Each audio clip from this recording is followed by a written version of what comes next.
Dilanjutkan tentang kebijaksanaan lagi. Dog bark at what they don't understand. Ini nyindir luar biasa. Anjing itu menggonggong pada apa yang tidak mereka mengerti. Berarti apa? Orang itu semakin banyak ngomong menunjukkan dia tidak paham. Kalau sudah paham ya diem. Biasanya begitu. Jadi kalau orang sibuk bahas sesuatu, apalagi sambil menyalah-nyalahkan yang lain tentang sesuatu itu, biasanya dia belum paham, belum yakin benar dengan pandangannya. Dog bark at what they don't understand. Jadi anjing itu kan begitu. Kalau ada orang lewat yang dia tidak tahu, dia curiga, kan terus dia menggonggong pada apa yang tidak dia paham. Makanya kalian ayo dikurangi menggonggongnya. Ya, jadi kenapa? Ya menunjukkan kita belum paham. Jadi jangan terlalu banyak menggonggong. Kita sibuknya pada yang tidak kita pahami. Oke, nasihat yang selanjutnya, it's not too late to seek a newer world. Masih belum terlambat untuk mencari dunia yang baru. Hidup ini hakikatnya perubahan. Kekurangan kita banyak, ya pasti. Ayo kita perbaiki, kita bangun dunia yang baru. Masih belum terlambat. Tidak ada kata terlambat kita untuk membangun dunia yang baru. Meskipun pemilu sudah selesai, menteri sudah dipilih, tidak apa-apa. Sudah, yang jalan biar jalan, kita bangun dunia yang baru. Dan yang terakhir, kuncinya untuk bisa membangun dunia yang baru apa? Kesadaran. Kenapa kesadaran? Karena other men are unaware of what they do when they are awake, just as they are forgetful of what they do when they are asleep. Banyak orang tidak sadar apa yang mereka lakukan saat sadar, sebagaimana mereka lupa apa yang mereka lakukan saat tidur. Hidup kita ternyata sering tidak sadar. Tidak sadar itu berarti melakukan sesuatu tanpa pertimbangan-pertimbangan, tanpa disadari. Biasanya ini karena rutinitas-rutinitas, karena tekanan masyarakat sekitar macam-macam yang kita jalan begitu saja, tidak reflektif, tanpa ada kesadaran. Maka kalau kita tidak sadar, ya kita susah membangun dunia yang baru. Jadi syarat pertama kesadaran. Pengetahuan saja belum cukup, harus ada kesadaran.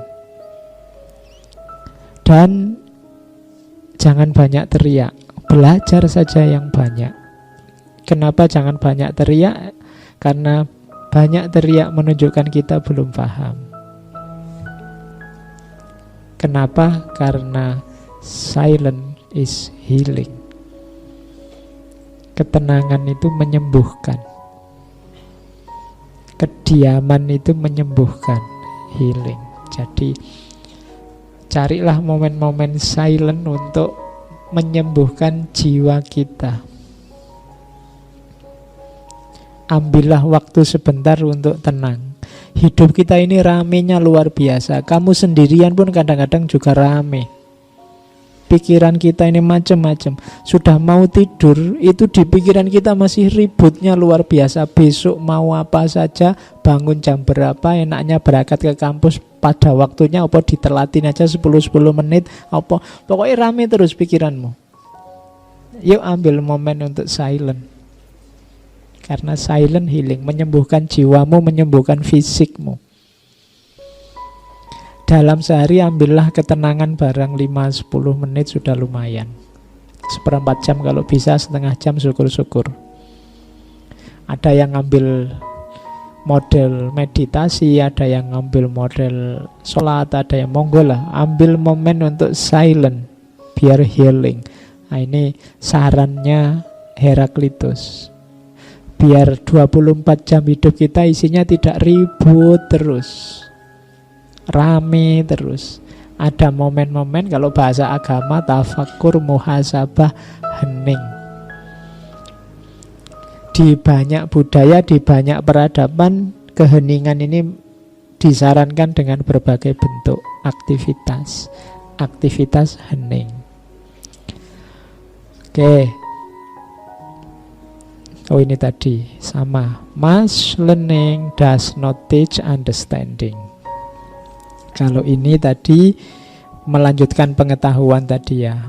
Banyak belajar tidak berarti membuat orang paham. Banyak yang kayak tadi hanya mengoleksi pengetahuan saja.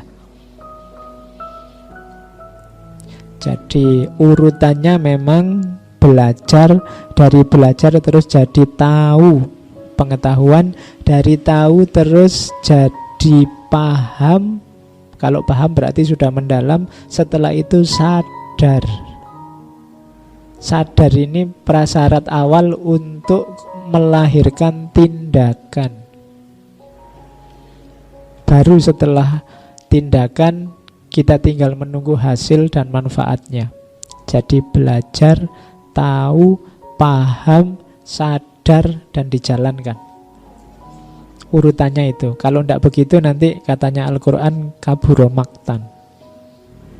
Kamu hanya ngomong. Ngaji filsafat sampai 200 sekian, kamu ada di level mana? Belajar, tahu, paham, sadar, apa tindakan? Apa masih belajar saja, Pak? Tahu saja belum, saya tidak paham-paham sejak dulu misalnya. Ya tidak apa-apa, harus berusaha untuk naik kelas.